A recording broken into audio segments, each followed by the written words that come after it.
Bon ben voilà, une fois de plus, j'ai pas le temps de cuisiner. Ou alors c'est peut-être la flemme.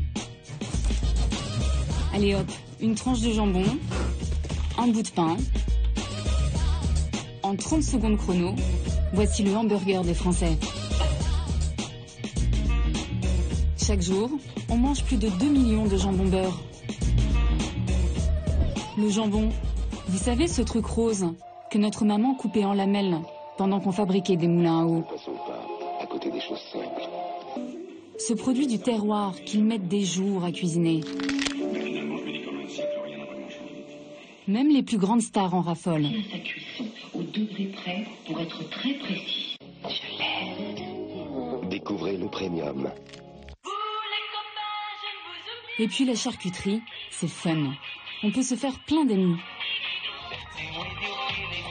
C'est marrant, mais dans toutes ces pubs, il y en a un qu'on ne montre jamais. Le cochon. Bizarre, non? C'est bon d'avoir les boules. Qu'est-ce qui se cache derrière la viande la plus consommée en France?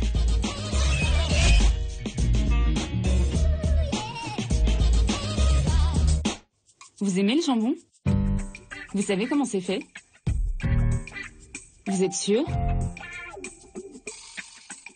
Vous savez combien ça gagne un éleveur? C'est quand la dernière fois que vous avez vu un cochon? Bon ok, moi j'avoue, je suis même pas sûre d'en avoir déjà vu un en vrai. Alors je me suis dit qu'il était temps de tout reprendre à zéro. Et j'ai appelé les principaux acteurs de la filière porcine. Je suis journaliste et je prépare un documentaire sur le cochon. Et en fait, j'aimerais pouvoir tourner dans un élevage. Et là, j'ai eu l'impression de poser cette question. Bonjour, est-ce que vous pouvez me passer Barack Obama? C'est pour une interview. Car ça avait l'air bien compliqué. C'est pas simple de rentrer dans les élevages filmés, donc faut que je vois avec les personnes concernées. C'est des agriculteurs, ils aiment pas ça. On veut quand même avoir des renseignements justement sur votre intention, cachée ou non cachée. Bon bah écoutez, je vais prendre vos coordonnées, on va vous rappeler. J'ai envoyé des dizaines de mails, laissé une trentaine de messages. Et rien, nada, walou. Non, je suis méchante. Mes interlocuteurs ont écrit à tous les éleveurs de France pour leur donner un bon conseil. Nous sommes sollicités par une journaliste de Nilaya Productions pour France 2, qui souhaite réaliser un documentaire sur la filière porcine. Nous vous invitons à la plus grande vigilance et vous recommandons de ne pas donner suite à ces sollicitations. Alors comme ça, on veut pas me voir. Bougez pas, j'arrive. Direction, le pays du cochon, la Bretagne. On y élève 8 millions de porcs. C'est 2 fois plus que le nombre d'habitants. Pourtant, par la fenêtre, des vaches, des fermes, encore des vaches, mais pas le moindre cochon à l'horizon.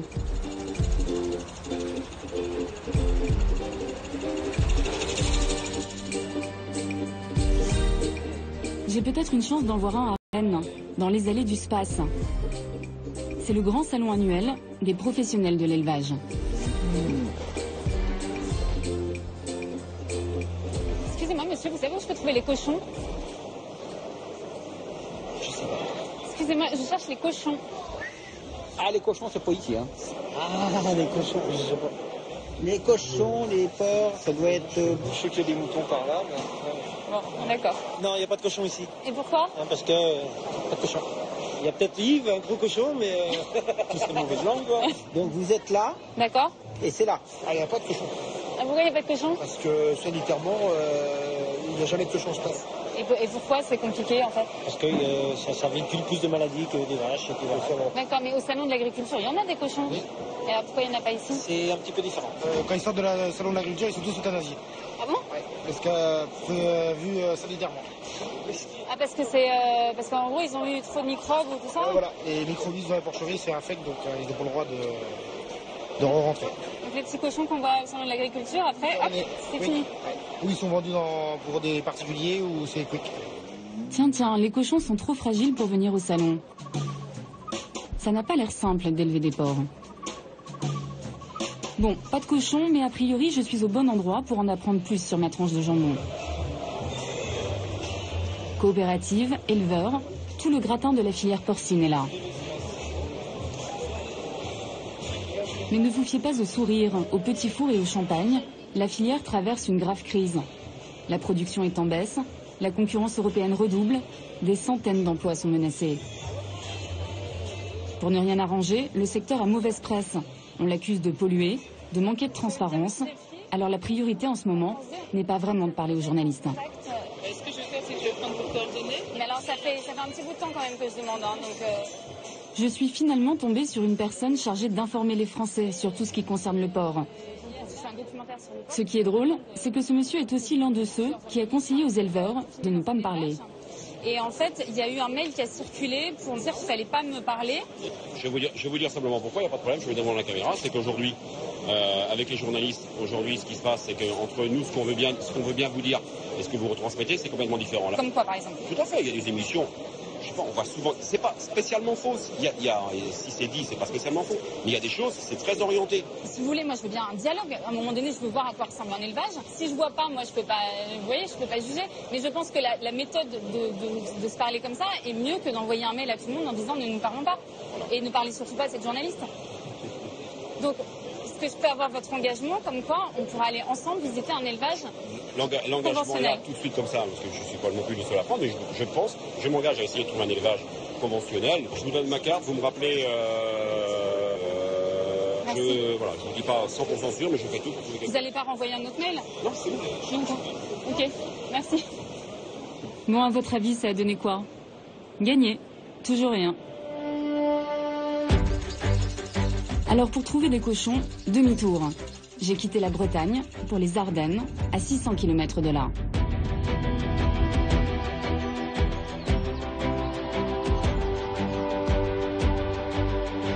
Sur les 20 000 éleveurs français, ça a été dur, mais j'ai fini par en trouver un qui accepte de m'ouvrir ses portes.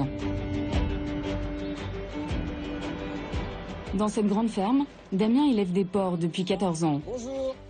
Très gentiment, en toute transparence, il va me montrer ce que les responsables de la filière n'ont pas voulu que je voie. Un élevage intensif. C'est comme ça que sont produits 95% des porcs qui finissent dans notre assiette. Donc en fait, ça commence là? Oui, tout ce qui est bâtiment rouge en briques, et puis le bâtiment qui vient d'être fait là-bas au bout. Donc là-bas, c'est tout ce qui est partie détruit, ça, les reproducteurs. Voilà pourquoi on ne les voit jamais. Les cochons passent toute leur vie enfermés dans des bâtiments. C'est un élevage qui est considéré comme grand déjà ou... Ah, c'est déjà important, oui. Et en tout, ça veut dire qu'il y a combien d'animaux dans ce bâtiment? Au total, ça fera, quand le bâtiment sera plein, il y aura 6400, entre 6400 et 6500 animaux en permanence. On les entend d'ici, les porcs? Eh oui, ouais. Eh oui, on les entend. On va les voir. On va les voir. Une porcherie, c'est d'abord des centaines de mètres de couloirs. Et l'odeur là qu'on sent quand on arrive, elle est forte hein, quand même. Je ne sens rien. Vous sentez plus, mais ça sent fort. Moi, je ne sens rien du tout. Dans cet élevage, il y a 10 salles d'engraissement comme celle-ci. Dans chacune d'elles, 180 porcs, 15 animaux par case. Chaque cochon dispose de 80 cm² pour vivre. C'est conforme à la réglementation. Ils sont élevés sur une grille en béton ajourée qu'on appelle un caillebotis, un dispositif conçu pour laisser passer leur déjection. Là, je regarde si tout le monde va bien, si tout le monde se lève, et puis s'il n'y a pas de déjection dans les bacs. Tous les matins, c'est la même chanson. Le fait qu'ils soient comme ça en groupe et qu'ils ne bougent pas beaucoup, ça leur permet aussi de s'engraisser plus vite, du coup. Ah ben oui, ça... Ils font pas beaucoup de mouvements, quoi. Ils se lèvent, ils mangent et puis ils se recouchent, quoi. Donc ça permet... une croissance plus vite. Ah ben, et lui alors? Lui, il veut vous dire bonjour. Damien aime son métier. Il est fier de sa porcherie. Avec ses associés, il vient de s'endetter pour s'offrir ses installations dernier cri. Dans quelques mois, il sera capable de produire 12 000 porcs par an. Pour donner naissance à tous ces cochons, il faut des truies. Beaucoup de truies. En voici 125 qui viennent d'être artificiellement inséminés. Ces truies passent la moitié de leur vie entre deux rangées de barreaux. Pourquoi là elles sont comme ça dans des cages? Elles n'en ont pas beaucoup d'espace là hein. Ben là, c'est pour pouvoir les inséminer en toute tranquillité, quoi. Pour faire bien notre travail. Et normalement, il ne faut pas qu'elles bougent. Faut le temps que les embryons s'accrochent bien. Ouais, donc en fait, elles peuvent juste coucher et manger. Et puis manger, Voilà. c'est tout, quoi. Moi, ça me dérange quand je vois une truie comme ça en cage, ou quand je vois les porcs en engraissement qui sont les uns sur les autres. Ça me choque un peu, quoi, parce qu'ils sont... Bon, les porcs sont pas malheureux, hein. Ouais, enfin, c'est pas rigolo. Vous voyez, vous, dans une cage comme ça? Ah, ben maintenant, je dis, c'est l'élevage, c'est comme ça. Ouais, vous, On est dans les normes, on est dans les normes. Il n'y a rien à dire.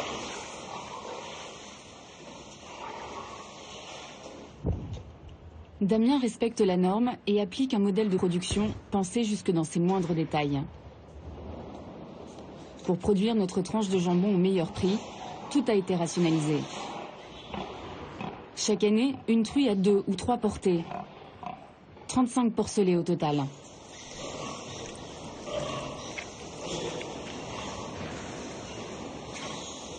Après 3 ans de carrière, elle finira à l'abattoir.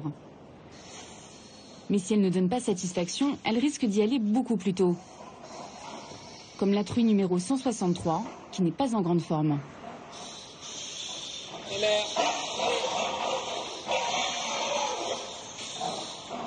Ça, c'est réformé, ça. Ah, parce qu'elle a les pattes... Elle a mal aux pattes. Elle a de l'arthrite pour les pattes. Vous voyez, c'est déjà une truc qui va être à sa 7e portée, donc sa carrière est quasi finie.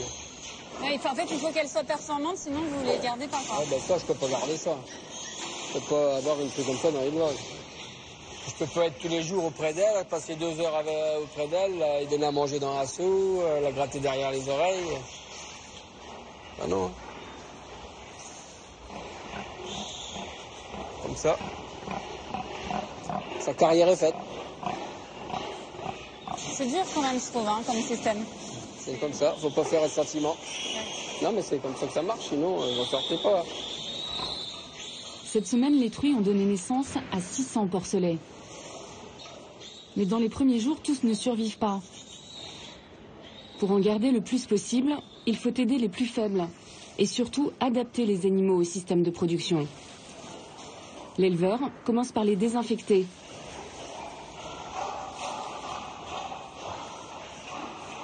Baptiste, l'unique employé de Damien, est chargé, lui, des interventions sur les porcelets, âgés d'à peine quelques heures.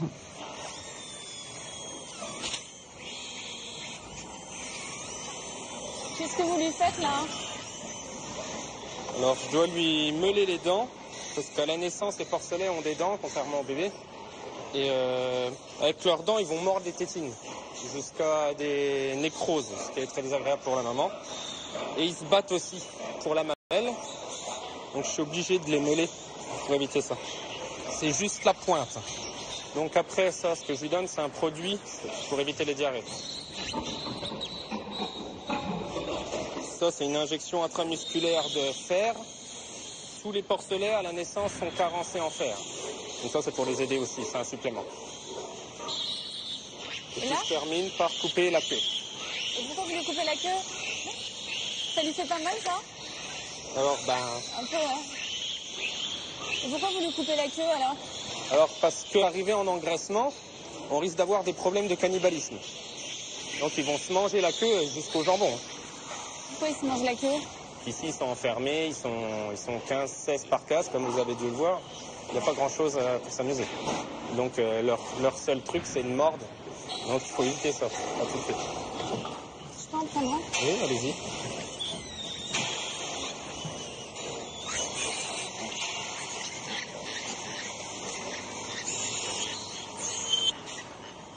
Ça doit être assez impressionnant pour vous. On va de voir ça, oui. Ouais, ça fait un peu barbare, hein. Un peu. Pour la personne qui ne connaît pas, c'est sûr que... Et je sais que c'est pas...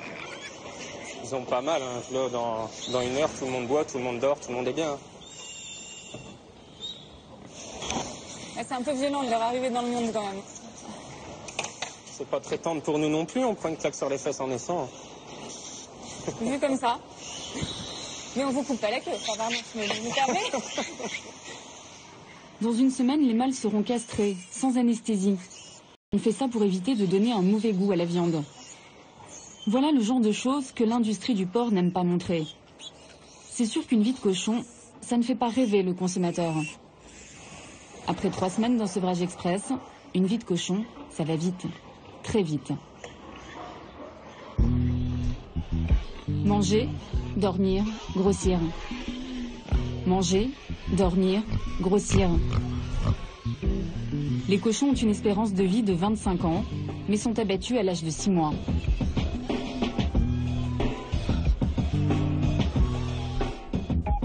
Élever des porcs, ça se fait désormais avec une calculette à la main. En bon chef d'entreprise, Damien a des objectifs à tenir. Alors là, j'ai un logiciel Spray pour que j'ai mes performances de truie. Donc vous voyez, une truie là, elle a fait 11 nez vifs, donc elle devrait être à 13,5. Donc ceux-là, ça a surveillé, tous ces truies-là, ça a surveillé en rouge. Celle-là, 16, ça c'est des bonnes. 14, 16, 15, ça c'est rentable. Ceux-là, là, si ça coûtait comme ça, abattoir. Toute cette technologie, j'imagine que ça coûte très cher. Ah oui, ça se paye, c'est sûr. Vous avez investi combien, par exemple, vous Pour la nouvelle porcherie, là, on vient d'investir 1 800 000. Et comment on fait pour financer 1 800 000 euros? Comment on fait? On fait, il faut sortir du porc, à moindre coût. Produire du porc à moindre coût. Tout l'élevage industriel repose sur cette course à la rentabilité. Et le nerf de la guerre, c'est l'alimentation. Cet éleveur a de la chance, il fait des économies en produisant la majorité des céréales qu'il donne à ses animaux. Blé, colza, soja, minéraux, le dosage de ce qu'on appelle la soupe est géré par ordinateur, au gramme près. Grâce à des kilomètres de tuyaux, la nourriture est ensuite distribuée aux cochons 3 fois par jour. Mais dans la soupe, il y a parfois autre chose que des céréales. Les éleveurs ajoutent de temps en temps des médicaments, notamment des antibiotiques. Les bâtiments clos, la promiscuité, rendent les animaux fragiles. Un cochon malade, et c'est tout l'élevage qui peut être contaminé en un rien de temps.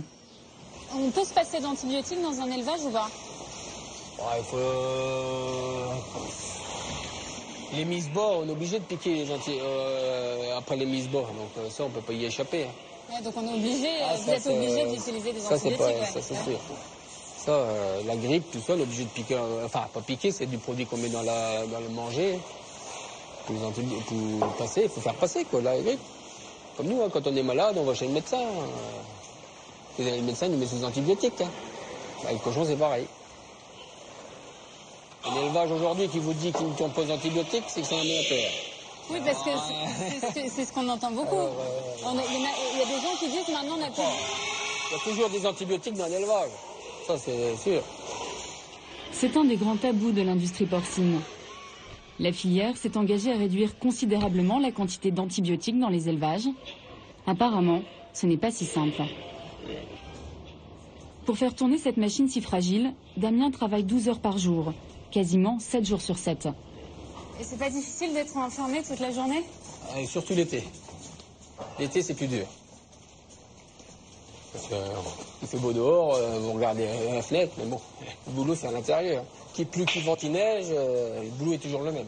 Non, en fait, vous êtes comme les cochons, vous êtes à l'intérieur. Pareil. Dans une semaine, 150 porcs partiront à l'abattoir. Ce matin, il faut sélectionner les plus gros. Encore attendre le jour, celui-là sera bon. Damien ne sait pas sous quelle marque sera vendue sa viande.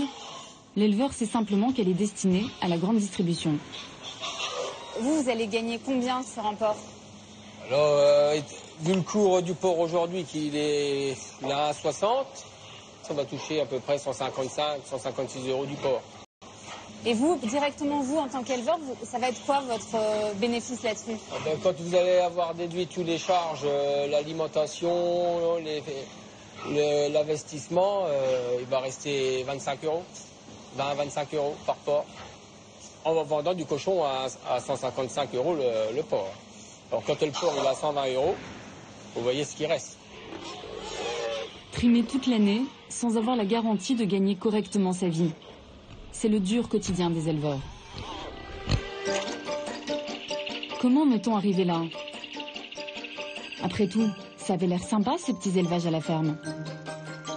Dans les années 30, on élevait encore les cochons en extérieur. On leur faisait même des gratouilles. À l'époque, il y avait 500 races de porcs en France. Et puis au lendemain de la Seconde Guerre mondiale, il a fallu nourrir les Français après des années de privation. Et développer les zones rurales comme la Bretagne. On a demandé aux éleveurs de mettre les animaux dans des bâtiments et de rationaliser la production. Et c'est dans ces usines à viande, propres et froides comme une clinique, en métal inoxydable, que seront élevés les porcs et les poulets de demain. On a croisé les races, sélectionné les animaux les plus performants et obtenu le cochon moderne, un porc tout rose et standardisé.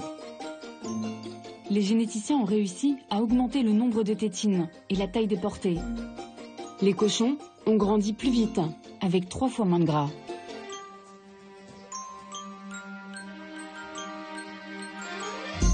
Pour créer l'animal parfait, les entreprises de sélection génétique et même la recherche publique investissent des millions d'euros. Dans la catégorie produits, voici les dernières nouveautés, présentées comme des voitures, avec toutes les options. Si vous cherchez un reproducteur qui résiste au colibacille K88, eh bien prenez donc P88. Si vous voulez du costaud, choisissez plutôt Musclor. Sinon, il y a aussi le porc résistant au stress. Pas mal.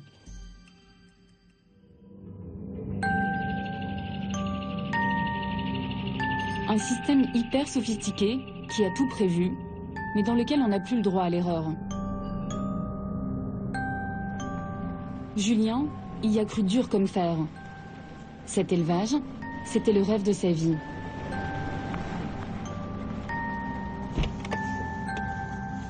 Bon, là, tu vois, on peut pas aller plus loin, il y a une chaîne. En quelques mois, il a tout perdu. Alors voilà, c'est l'endroit où j'ai travaillé pendant 6 ans comme chef d'exploitation. Il y avait 150 truies. Comment ça s'est passé? Au début, tout allait bien, c'est ça? Oui, tout allait bien, ça marchait très bien. Puis, voilà, il y a eu un petit pépin qui est arrivé au niveau sanitaire. C'est quoi le pépin? Des diarrhées sur les porcelets, je perdais tous mes porcelets. Une fois que ce problème a été réglé, j'ai eu mes truies qui crevaient. Je pouvais en perdre jusqu'à 4-5 par semaine. Et quand tout ça s'installe, plus la crise financière, ben, vous imaginez bien que très vite, on se retrouve embêté, quoi. Il y a 1 an et demi, il a mis la clé sous la porte, comme des centaines d'éleveurs chaque année. Mais ces histoires-là, en Bretagne, on ne les raconte pas. Est-ce qu'il y a une vraie loi du silence dans ce milieu? Parce que vous, par exemple, aujourd'hui, vous me parlez, mais vous ne voulez pas être reconnu, vous voulez témoigner anonymement? Oui, je veux pas être reconnu parce que j'ai pas forcément envie de retrouver demain mon portail peint parce que ça aura déplu à certaines personnes, mais quelque part tout le monde connaît le système, mais quand on y est, on y est pris dedans, donc on peut pas dire grand chose. Donc voilà, il y a des gens qui sont dedans, qui sont malheureux, mais qui continuent. Et puis, ce qui donne aujourd'hui dans le monde agricole le taux de suicide le plus élevé. Voilà, il faut savoir que derrière il y a de la souffrance aussi, quoi. Julien n'a jamais vraiment su de quoi souffraient ces animaux. Il avait pourtant suivi à la lettre toutes les recommandations de la coopérative dont il faisait partie. Une organisation omnipotente qui lui vendait les truies, la nourriture, les médicaments et qui achetait au final les cochons qu'il produisait. Donc ça, c'est les conditions dans lesquelles on vous demande de produire, c'est le cahier des charges. Afin d'être au plus près de ce qu'ils nous demandent, quoi. Est-ce que vous aviez l'impression de produire de la qualité? Bah, en tant que possible. Après, dans la pratique, c'est pas toujours possible. On nous vend des produits et on nous dit que ça va aider le cochon. Non, pas du tout. Il y a des cochons qui arrivent en fin d'engraissement avec des poumons catastrophiques. Et pourquoi? Parce que la pression bactériologique est tellement forte que le cochon étant à 60 cm du calibotis, il respire tous ces gaz. On vous demande de produire sainement. À partir du moment où ils sont pas bien, vous mettez les médicaments, ça veut dire que c'est pas ça. Est-ce que vous, par exemple, Vous mangiez les porcs que vous Non. produisiez? Non, non. Vous mangiez pas les porcs que vous produisiez? Je ne mangeais pas les cochons que je produisais. Et pourquoi? On sait ce qu'on produit, donc on n'a pas forcément envie de manger ce qu'on produit toujours, quoi. Ça me fait peur quand même quand vous dites ça, parce que c'est vraiment pas rassurant quand un ancien éleveur vous dit ça. Parce que quand même, on peut se dire que tout le monde vante la qualité. Aujourd'hui, on dit, bon, les techniques de production, c'est une chose, mais on fait quand même de la viande de qualité. Pour vous, on fait pas de la viande de qualité? Non, pour moi, non. On produit de la viande, quoi. On produit, voilà. Il y a des temps à respecter. On n'a pas le temps de respecter tout ça, donc on peut pas... Même si on a des cahiers des charges, même si on veut faire le mieux possible, et c'est ce qu'on cherche à faire, et à un moment donné, il y aura toujours un maillon faible dans la chaîne qui va faire que cette qualité ne sera pas au rendez-vous.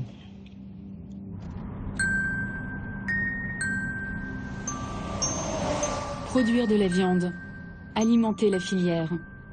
Et tant pis si tous les animaux ne sont pas de bonne qualité. Derrière les éleveurs, il y a un autre acteur de l'industrie agroalimentaire qui attend. Ce sont les abattoirs. Vous atteignez la destination. Un monde encore plus discret que celui des éleveurs. Nous avions demandé à pouvoir filmer dans l'établissement où Julien envoyait ses bêtes.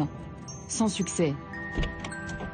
Après des semaines de négociations, j'ai fini par décrocher l'autorisation, rarissime, de pouvoir filmer dans un abattoir.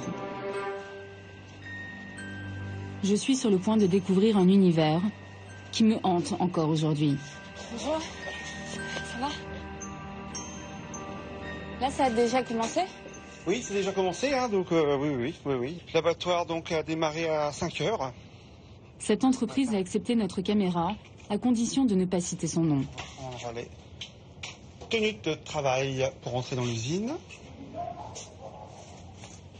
Alors, je vous avoue quand même que j'appréhende, parce que j'ai jamais visité d'abattoir. Non, vous inquiétez pas. J'espère que je vais supporter. Non. Pourquoi vous ne supporteriez pas? Je sais pas, c'est un peu... je sais pas. Non, vous inquiétez pas. Non. Vous vous souvenez de la première fois que vous... Moi, en fait, je suis enfant d'agriculteur. Donc, j'ai vécu donc, dans le milieu agricole depuis ma naissance, en fait, quoi. Hein. Et mes parents, donc, élevaient également élevaient des cochons, puisque maintenant, ils sont en retraite. Donc, j'ai baigné dans ce milieu-là depuis... Donc ça vous a pas impressionné la première fois? Non, et puis sincèrement, c'est pas si impressionnant que ça. Hein. Non, sincèrement, vous allez voir. Non. Ah, voilà.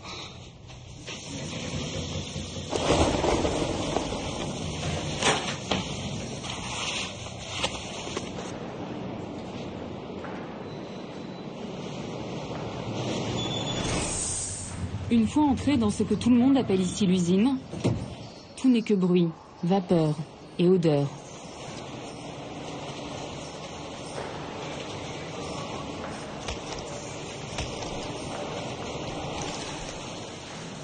Mon guide s'appelle Eric, c'est le responsable qualité.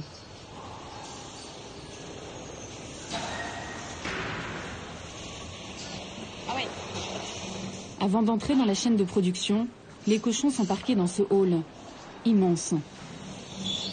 Il y en a combien là? Donc là, nous avons 3000 places de stockage donc, des cochons.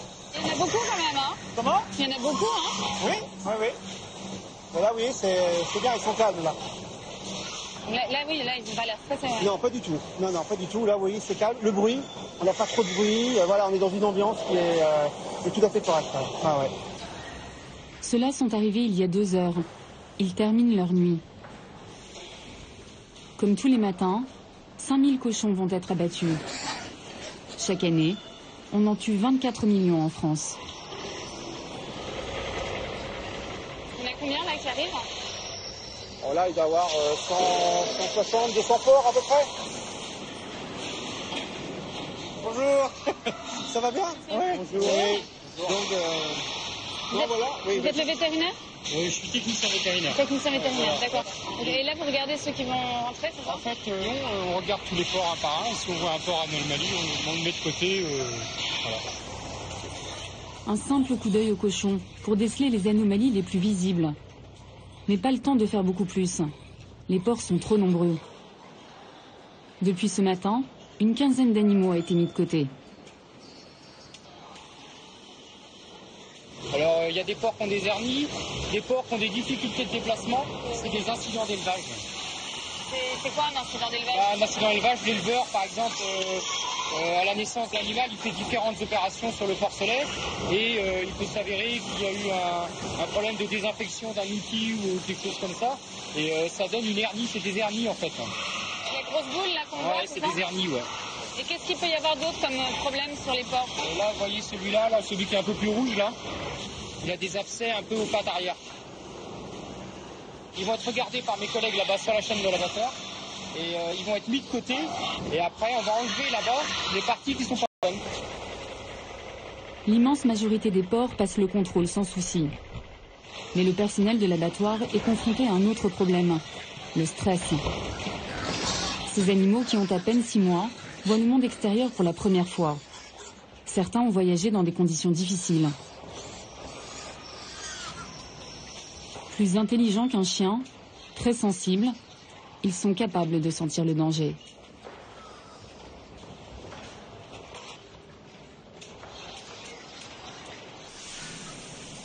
Là, vous les arrosez pourquoi? Les calmer. Et pourquoi c'est important qu'ils ne soient pas stressés? Pour la qualité de la viande, c'est une importance, c'est fondamental. Pour le bien-être animal et pour la qualité de la viande. Voilà. J'ai demandé à pouvoir suivre un cochon de son arrivée jusqu'à l'emballage de la tranche de jambon. Le responsable de la chaîne d'abattage me désigne une femelle qui lui semble en bonne forme. Je la marque pour la repérer sur la chaîne. Mais pas le temps de traîner. À partir de maintenant, tout doit aller très vite.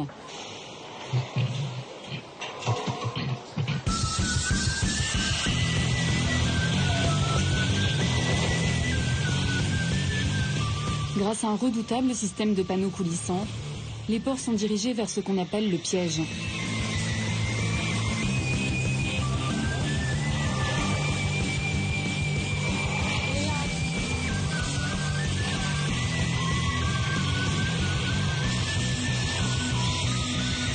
C'est là que tu dis au revoir? Oui, pour la prochaine. Voilà. Là, vous pouvez dire au revoir. Alors, venez là. Le piège, c'est un couloir de 15 mètres, au bout duquel chaque cochon va recevoir un choc électrique. Et là, il ne souffre pas? Non. Ça peut être ça l'étourdissement. Voilà, c'est le terme vraiment approprié. Donc ils sont encore vivants, mais ils sont étourdis. Voilà, ils sont étourdis. J'ai mal à regarder. Une fois étourdis, les cochons sont saignés. Et là, c'est la mise à mort. On s'habitue? Oui.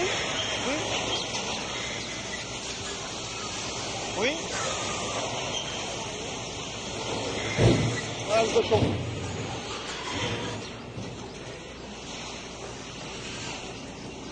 Vous vous souvenez de la première fois que vous êtes venu ici, vous? Oui, la première fois, ouais. C'est comment? On a failli faire demi-tour. La première fois que je suis rentré ici, il y a plus de 21 ans, on a failli faire demi-tour. Ouais. Jamais je me suis dit que je serais jamais resté, et ça fait 20 ans que je suis là. Pourquoi vous êtes... Parce que pour moi, c'était un métier d'avenir, et puis bon, il y a du travail, et puis maintenant... Mais pourquoi vous avez voulu faire demi-tour la première fois?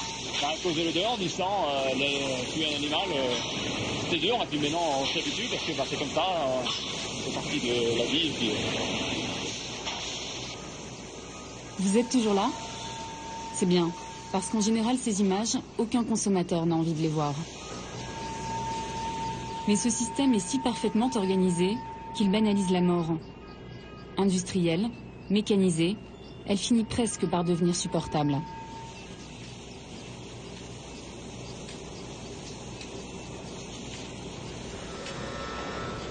« 5000 bêtes abattues en quelques heures, ça ne choque plus personne. Après tout, il faut bien se nourrir. »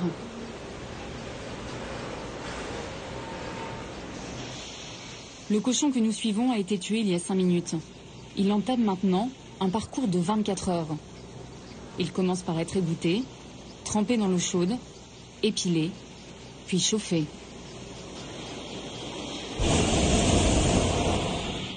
Pourquoi ils sont brûlés? Il faut décontaminer toute la carcasse, pour les bactéries. Une fois ouvertes, les carcasses sont toutes contrôlées visuellement par des techniciens. Et là, surprise, mon cochon est malade. Il est consigné. Ah mince. Il est consigné. Il est consigné? Ouais. Pourquoi? Il a les poumons collés. Ah bon? Donc ça ne s'attend pas à porcherie. Mais pourquoi il a les poumons collés? Parce qu'il a dû faire un respiratoire en porcherie, on ne sait pas. Donc du coup, ça veut dire que vous l'enlevez de la chaîne de fabrication? Il est consigné. Ah, pas de bol. Pas de bol. Pas de bol. Il avait un peu d'affaire et puis... La carcasse a été écartée de la chaîne pour que la vétérinaire puisse l'examiner.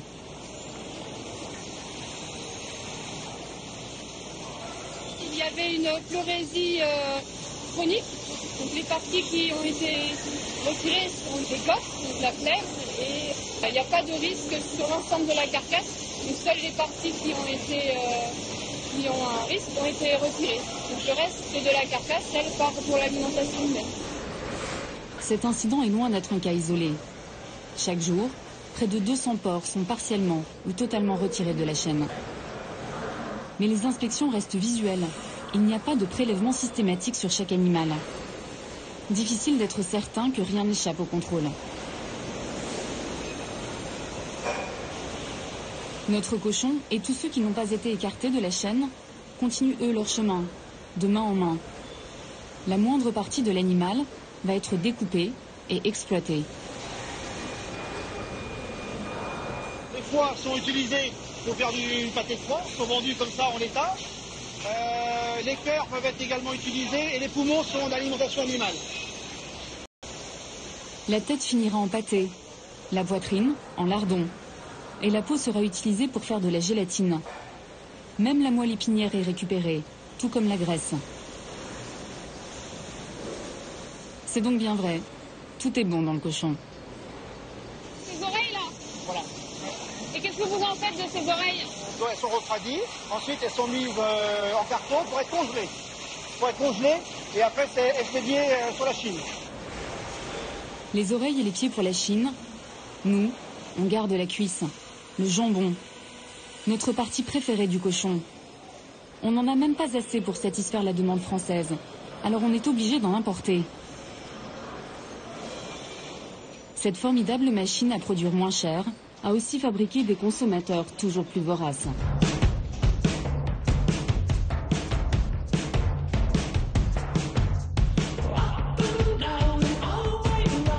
Pour satisfaire cet appétit, des ouvriers sont mis à rude épreuve. Cadence, tâches répétitives, accidents du travail. Les abattoirs tuent des cochons, ils broient aussi des hommes.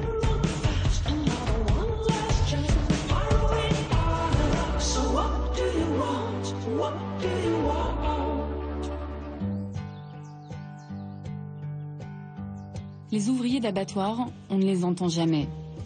Très peu osent parler. J'ai rendez-vous avec 3 d'entre eux qui travaillent chez GAD, l'un des plus grands abattoirs de Bretagne.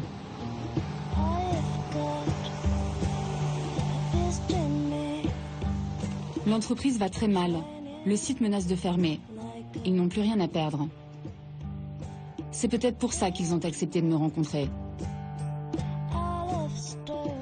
Ils ont donné toute leur vie à leur usine et aujourd'hui ils sont en sursis. Bonjour. Bonjour. Bien. Bonjour. Bonjour. Vous avez faim? Oui. Bon, on va se mettre là. Hop. Je vais emmener la jolie nappe à carreaux. Vous m'aidez? Hop. Je pense que pour bien comprendre d'où vient notre viande, de pique-niquer devant l'abattoir où on voit les cochons arriver, je pense que ça c'est cohérent. Ça on sait d'où ça vient et on comprend bien la valeur de ce qu'on mange. Alors vous, est-ce que vous en mangez de tous ces produits industriels? Charcuterie tout le temps. Tout le temps? Ouais. Ah oui, régulièrement. En Bretagne, celui qui ne mange pas de charcuterie, C'est pas un breton. c'est pas un breton. Et vous, Patrick? Moi, j'achète plutôt sur les petits marchés. Moi. Alors là, il y a une contradiction entre ce que vous faites de la nourriture industrielle, mais vous ne la consommez pas toujours, c'est ça? Voilà. Je préfère me priver et acheter du bon. C'est vrai. Ce métier, ils ne l'ont pas vraiment choisi et n'en parlent pas beaucoup. Difficile pour ces salariés de mettre des mots sur un quotidien qu'ils ne supportent plus. Debout à 3 heures tous les matins, pour à peine plus que le SMIC. Ils se voient comme les sacrifiés du cochon. Qu'est-ce qui est le plus dur pour vous? le froid, le bruit. J'entends plus les bruits, les aigus. Vous voyez ce que c'est qu'une yaourtière quand elle sonne? Je l'entends pas. C'est surtout moralement, quoi. C'est fatigant, surtout. Quand vous dites moralement, c'est-à-dire, c'est quoi? C'est... Il y a la souffrance derrière tous ces produits-là. Ah oui, la souffrance, la misère, tout ça pour... Les cochons sont mieux traités que nous. C'est pas une boutade, hein, c'est vrai. Parce qu'ils ont une valeur marchande. Nous, on a une valeur de dépense. S'ils pouvaient se passer d'un ouvrier, en autant qu'ils l'auraient fait. Hein. Et quand on parle de bien-être animal, vous, ça vous parle? Quand il y aura le bien-être pour les ouvriers, peut-être qu'on reparlera du bien-être animal. Ouais. Parce qu'on a jusque-là du bien-être animal. Et on leur fait pas de mal aux animaux. Est-ce que vous parlez de votre métier autour de vous? Les gens, ils ont quoi comme image de ce métier? C'est un boulot de chien. Oui, voilà. On est déconsidérés. Les gens imaginent que l'ouvrier d'abattoir, il a 4 neurones qui se battent en duel. Quand on nous dit dans la région, tu travailles chez GAD, ah mon pauvre gars, je te plains, ou ah mon pauvre gars, t'avais pas grand-chose en tête pour pouvoir échouer là. Et si c'était à refaire, vous travailleriez à nouveau dans un abattoir? Si vous pouviez tout recommencer? Non, moi je non. Dans la nature, moi. Vous auriez travaillé Dehors. Dehors? Ah ouais. Plus enfermé. J'ai été émue par le sort réservé aux cochons. Ces hommes, eux, m'ont bouleversée. Et demain matin, c'est reparti, quoi. Ah, demain matin, c'est reparti. Hein. Comment ils font les gens pour tenir au jour le jour? Ils prennent ce qu'il faut. Ceux qui ont des douleurs trop importantes, ils prennent des antidouleurs avec tous les dégâts que ça peut faire à côté. Ceux qui ne dorment pas, ils prennent des cachets pour dormir, du bédo, de la marijuana, de l'alcool. Chacun a sa technique. Hein. De toute façon, tous autant qu'on est, on essaie de gamberger, de penser à autre chose. Hein. Ça permet de tenir le coup. Oui. Il n'y a pas de pause, quoi. Nous, on n'a pas de pause. C'est la machine qui commande. Hein. C'est elle qui donne le rythme. C'est un circuit intégré, quoi. Je te tue, je te mange et tu me tues à la longue. Ah oui. Ouais, c'est monstrueux. Ouais. Mais proposez-moi autre chose à la place qui embauche autant de monde et qui fasse vivre autant de personnes. C'est sûr que moi je suis en pleine contradiction avec ce que je pense réellement, mais je suis le mouvement parce que pour le moment j'ai pas d'autre solution. Au revoir. Depuis notre tournage, l'abattoir a fermé. L'avenir de Patrick, Yvon, Jean-Jacques et 886 salariés est aujourd'hui entre les mains d'un potentiel repreneur.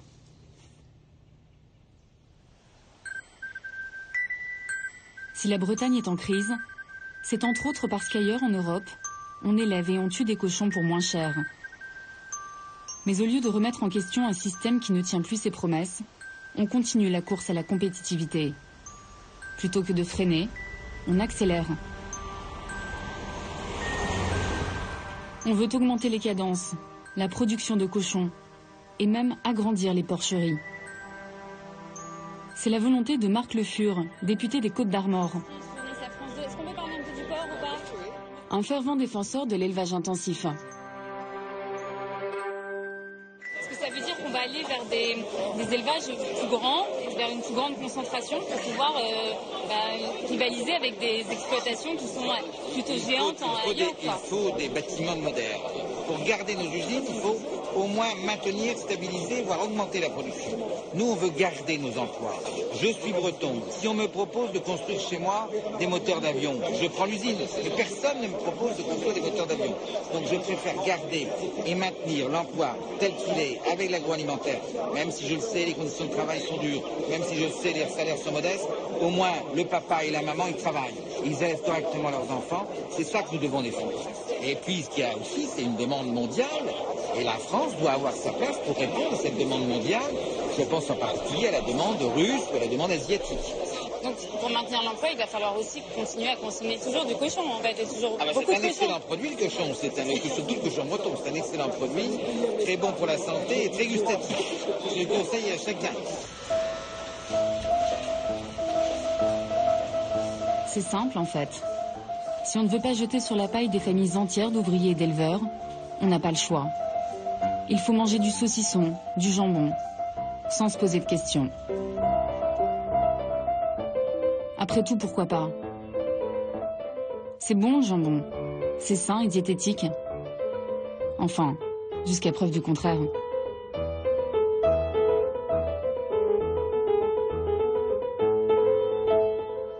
Alors pour le vérifier, j'ai voulu retrouver la cuisse du cochon que j'ai suivi à l'abattoir. Vous vous souvenez? On m'avait promis de me montrer la fabrication du jambon. Au dernier moment, l'entreprise a changé d'avis. Ce que je comprends pas, mais c'est quoi la raison? Pourquoi on ne peut pas tourner la tranche de jambon? Je vous répète ce qu'il m'a dit. Pas d'image chez nous. Pas d'image chez nous. Je ne vais pas dire qu'il y a des secrets, il y a des choses à cacher, c'est pas du tout ça. Mais bon, il y a des installations qu'on ne souhaite pas montrer. Bon. Bah, merci quand même. Au revoir. Décidément, pas facile à suivre, mon petit cochon. J'ai contacté les grandes marques de jambon blanc, les marques distributeurs, une par une. C'est dingue d'ailleurs le nombre de références qu'on peut trouver dans un rayon. Bref, j'ai contacté tous les fabricants et tout le monde a refusé de me dire ce qu'il y avait dans ma tranche de jambon. Alors j'ai employé les grands moyens.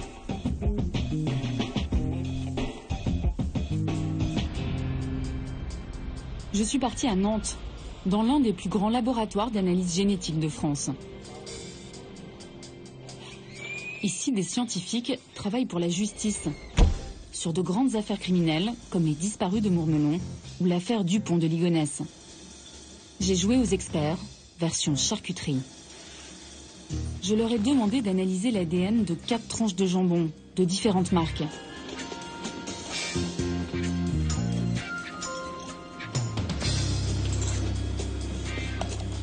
Le résultat est étonnant. Pour faire les prélèvements sur les tranches de jambon, en fait, on a observé les tranches et on a ciblé des prélèvements sur des zones qui nous paraissaient différentes. Par exemple, ici, on voit bien qu'il y a une zone un peu plus foncée, donc on a fait un prélèvement dans cette zone, un prélèvement sur une zone plus claire, et comme ça, 4 prélèvements sur chaque tranche. Donc alors, ça a donné quoi, ces analyses? Alors, à partir du jambon du boucher charcutier, on a eu un ADN unique, donc montrant la présence d'un seul individu. À partir d'un des jambons de grande surface, on a eu ce même résultat, donc un ADN unique. Et à partir donc des 2 autres prélèvements de jambon, donc de grandes marques et de marques de distributeurs, on a retrouvé des mélanges, donc laissant penser que dans la tranche de jambon, il y avait plusieurs cochons, donc de la viande provenant de plusieurs animaux, et au moins 3, d'après les résultats qu'on a obtenus. Quand vous dites au moins 3, ça veut dire qu'il peut y en avoir plus? Oui, il peut y en avoir plus. S'il y a des individus apparentés dans les mélanges d'ADN, on ne va pas pouvoir forcément les différencier, les dissocier au sein d'un mélange. Donc c'est pour ça qu'on donne un résultat en disant au moins 3. Est-ce que vous, ça vous a surpris, ça? Oui, j'ai été assez surprise. Oui, en tant que consommatrice de jambon de grande marque, je ne m'attendais pas à ce résultat. Je pensais qu'effectivement, un jambon, ça provenait de la cuisse d'un cochon ou du cul du cochon, et voilà, et que je retrouvais qu'un seul animal dans la tranche, et c'est pas le cas. Moi aussi, j'ai halluciné. Plusieurs animaux différents dans la même tranche de jambon. Et pourquoi pas de nationalités différentes pendant qu'on y est? Même la couenne est rajoutée. Ah oui, j'allais oublier. La couleur rose non plus n'est pas d'origine. En fait, le jambon est un produit reconstitué, hyper transformé, bien loin de l'image que l'industrie veut nous vendre. Alors ce jambon industriel a-t-il au moins un intérêt nutritif? J'ai demandé à 60 millions de consommateurs d'analyser 10 marques de jambon. J'ai réuni le rédacteur en chef du magazine, une ingénieure agroalimentaire et un nutritionniste pour me commenter les résultats.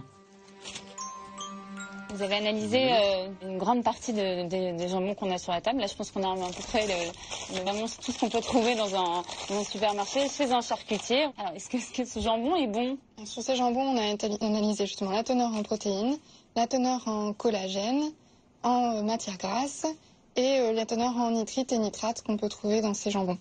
Ils respectent les règles qu'ils ont, d'ailleurs plus ou moins fixées eux-mêmes, puisque c'est des professionnels, mais il n'y a pas de tricherie, il n'y a pas de fraude. On est juste à la rampe, quoi, et on ne va pas au-delà. Après, le bémol, ça reste qu'il n'y a aucun jambon préemballé qui ne contient pas de nitrites. C'est quoi les nitrites et ça peut être quoi le risque si on en consomme trop? Les nitrites sont des conservateurs, évitent le développement de micro-organismes et du botulisme. Malheureusement, les nitrites aussi peuvent se transformer en nitrosamines dans l'organisme et on a des interrogations en termes de potentiellement d'émergence de certains types de cancers digestifs. Mais encore une fois, c'est des interrogations que l'on a. Donc, si vous voulez, il ne faut pas en prendre trop. Pour autant, on ne peut pas dire que c'est un poison, c'est un aliment tout à fait basique. On mange de la protéine. On mange de la protéine qui est ni bonne ni mauvaise, insipide. Alors comme elle est insipide, on rajoute de l'arôme jambon, de l'arôme viande, de l'arôme ceci, de l'arôme cela. On ne va pas s'empoisonner avec, mais ce n'est plus le jambon que l'on imagine. On ne mange pas que de la protéine, puisque dans ces jambons, on rajoute du sel, on rajoute du sucre, on rajoute quand même beaucoup d'additifs aussi, donc c'est pas que de la protéine. Il y en a un qui m'a marqué, c'est celui-là, parce que quand on appuie dessus, en fait, on voit, il y a plein d'eau dedans. Enfin, on a l'impression, quoi, je sais pas ce que c'est. À nos analyses, c'est celui qui avait le plus d'eau, d'ailleurs, celui-là. Mais alors, du coup, quand vous payez votre jambon, enfin, je sais pas combien il coûte, mais vous achetez de l'eau avec. On paye l'eau aussi, oui. Ça vous rassasie pas. Ça, c'est intéressant uniquement, je dirais, en termes de dépannage. Or là, beaucoup de gens, par facilité, vont prendre ça, vont en consommer, et finalement, ils vont avoir faim. Alors qu'est-ce qu'on fait? Ça veut dire qu'il faut plutôt se tourner vers des produits de charcuterie? Ah, si on a un bon charcutier, il vaut mieux prendre ce jambon, celui-là, qui est un vrai jambon, avec du goût, avec de la texture, on peut mâcher, qui est bien meilleur et qui est à peine plus cher que les jambons, je dirais, haut de gamme, les jambons supérieurs du supermarché. Et franchement, c'est même pas le même produit, quoi. C'est pas le même produit et c'est à peu près le même prix. Ah, le fantasme du bon jambon du charcutier, produit dans un élevage où les cochons sont heureux et les éleveurs aussi. Ben vous savez quoi? Ça existe. Allez, venez. Allez, oui, Capucine. Ici, les cochons ont tous un prénom. Sabine élève des porcs près de Toulouse depuis 15 ans. Dans cet élevage, aucun critère de productivité. Tout se fait au feeling. Ces cochons ne sont ni roses ni standardisés, des races rustiques. Elle les garde 3 fois plus longtemps que dans le système intensif. Alors avec le temps, forcément, on s'attache.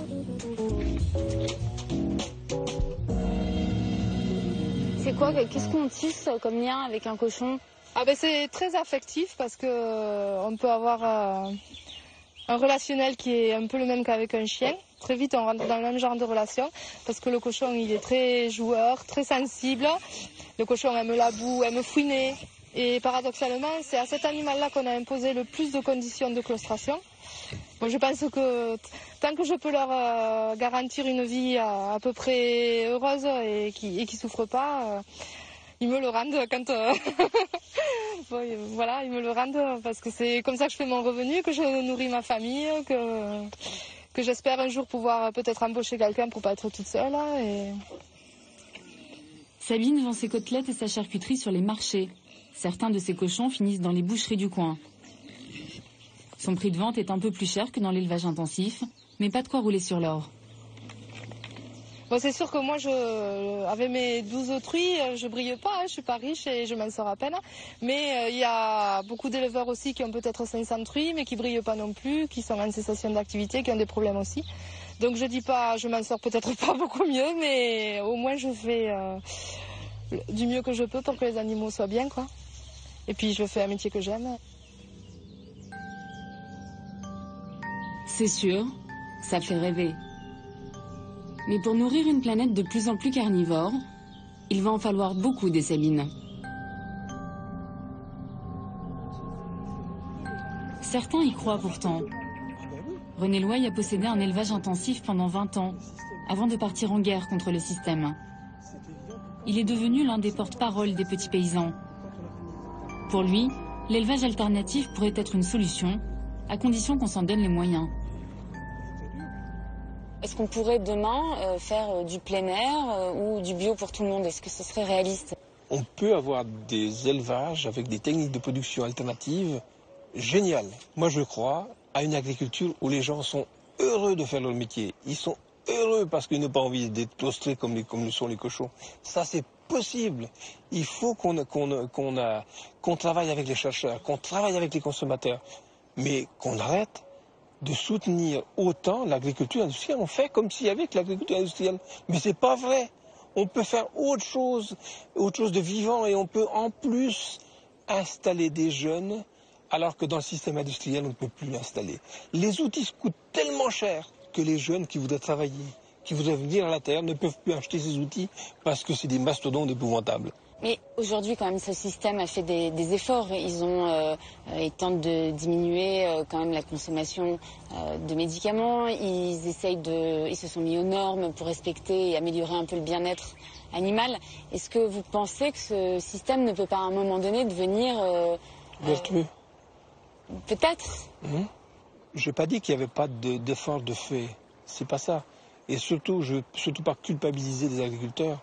La question, c'est que c'est cette machine infernale dans laquelle on est, c'est toujours concentrer plus pour arriver à avoir des prix, des coûts de production plus faibles. On ne produit pas des biens alimentaires comme on produit des parpaings, que je sache. Mais à qui aujourd'hui profite cette industrie? Parce qu'on voit des éleveurs qui vont pas très bien, on voit des abattoirs qui ferment. Ça profite à qui ce système aujourd'hui? Ça profite au lobby. Et puis, ce qu'on ne dit pas, c'est l'exigence de la grande distribution. La grande distribution met une pression très forte sur les organisations économiques, les groupements de producteurs, qui eux-mêmes remettent plus de pression sur les producteurs pour toujours gagner quelques centimes de l'œuf ou du kilo de cochon. Donc ça c'est pas tenable. Ça y est, j'ai compris. Tout ça, c'est de la faute de la grande distribution. Ceux qui obligent tout le monde à produire moins cher.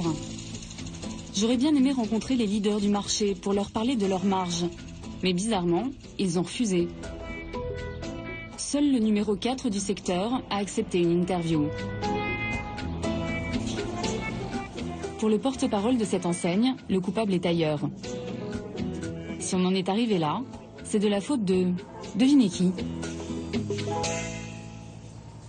Pourquoi tout le monde vous montre du doigt dans cette histoire? Pourquoi tout le monde nous montre du doigt? Pourquoi on nous accuse d'avoir des marges? On nous juge au travers des prix. Le consommateur, il est un peu bipolaire, ou il est un peu schizophrène. C'est-à-dire que ce qu'il recherche quand il va dans un magasin, malgré tout, souvent, en majorité, c'est le prix. Et quand vous l'interrogez sur est-ce que vous êtes prêt à faire un effort, on ferait un micro-trottoir ici, je suis sûr que vous auriez cette réponse. Est-ce que vous êtes prêt à payer un peu plus cher pour la qualité? Tout le monde va vous dire oui. Mais quand ils sont devant le rayon, les gens oublient, si vous voulez, ces déclarations et regardent le prix. Donc c'est ça, en fait, notre difficulté. Tant que les leaders, les autres, les leaders, seront dans cette guerre des prix, eh ben, on sera obligé d'aller dans cette recherche du prix. Le prix, toujours le prix. Mais en même temps, y a-t-il autre chose qui puisse vraiment aider le consommateur dans son choix? Il n'y a pas beaucoup de choses qui peuvent l'aider à choisir. Par exemple, sur les étiquettes, il n'y a absolument aucune indication sur le mode d'élevage, sur l'alimentation des animaux. Il manque des choses quand même. Alors, fait combien de centimètres carrés un truc comme ça? Oui. Pas beaucoup. Non, mais regardez les mentions légales. Il y a tout ça qui est pris quand même pour... Je ne suis pas persuadé que l'ajout de renseignements sur la façon dont le porc a été élevé et la façon dont il a été abattu aurait... aiderait au choix. Parce que ça marche pour les œufs. Les œufs, c'est quelque chose qui a fonctionné. À un moment donné, il y avait une transparence. Le consommateur sait maintenant, il fait ce qu'il veut, mais il sait si ça a été des poules en cage, en plein air, quel type d'alimentation. Mais alors, le premier marchand de jambon qui, en France, va montrer les porcheries avec 3000 cochons dans sa pub, celui-là, je l'attends. Regardez, sur les œufs. Bon, là, plein air, les poules sont dehors. Bon, ça marche bien. Ensuite, alors, ils sont obligés maintenant. Il y a la législation qui est obligée de marquer si ça a été poules élevées au sol. Là, je sais que les poules, elles ont été élevées au sol. Je vais leur poser la question. Je vais dire, mais pourquoi est-ce que sur le jambon, on n'explique pas, on ne met pas... Ils vont me dire, ouais, mais bon, on va mettre en porcherie. Franchement, là, vous me posez une... Je suis d'accord avec votre constat et il va falloir que je trouve la solution. Je compte sur vous, alors. Bah, je sais pas si j'aurai la réponse, mais au moins, je vais poser la question. Bon, en attendant que la grande distribution se remette en question, il y a peut-être une autre option. Et s'ils avaient raison, dans le fond? Si les seuls capables de faire évoluer ce mode de production, c'était nous. Nous, les gentils consommateurs, qui avons voulu manger beaucoup de porc, pas cher, tout rose, qui se conservent des semaines dans le frigo. On doit bien être capable de consommer différemment.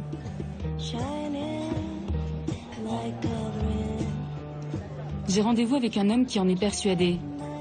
Il est scientifique, écossais, et a eu une idée toute simple. Il en a même fait un rapport très sérieux à l'ONU. Bonjour. Vous ne m'en voulez pas, j'ai commencé. Hein. Non, non, ne vous inquiétez pas. Je vous invite à goûter cette petite sélection de charcuterie. Ok.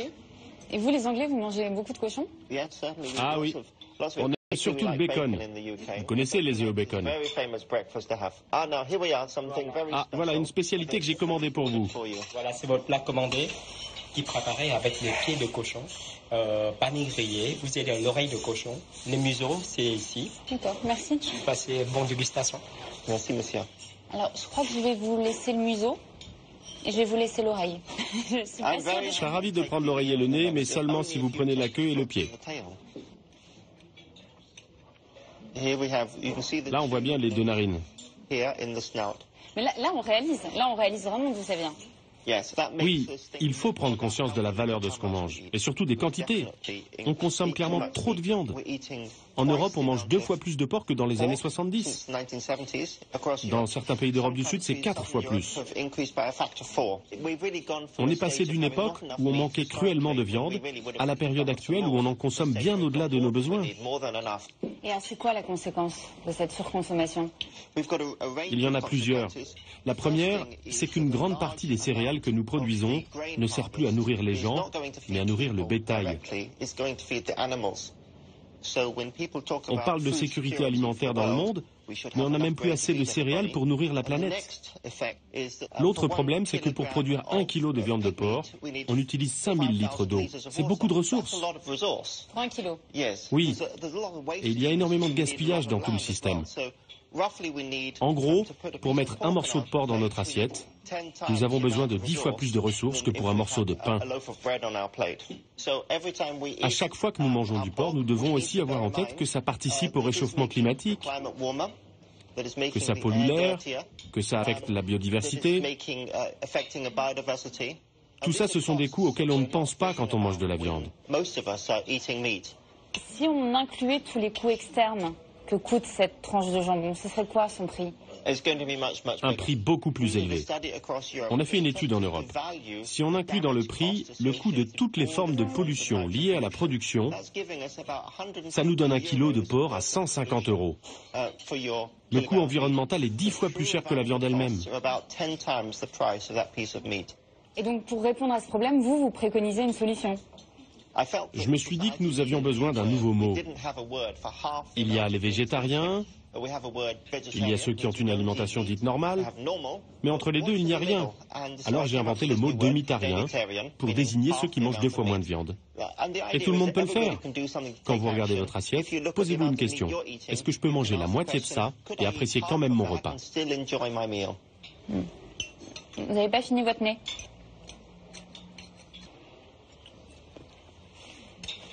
C'est caoutchouteux.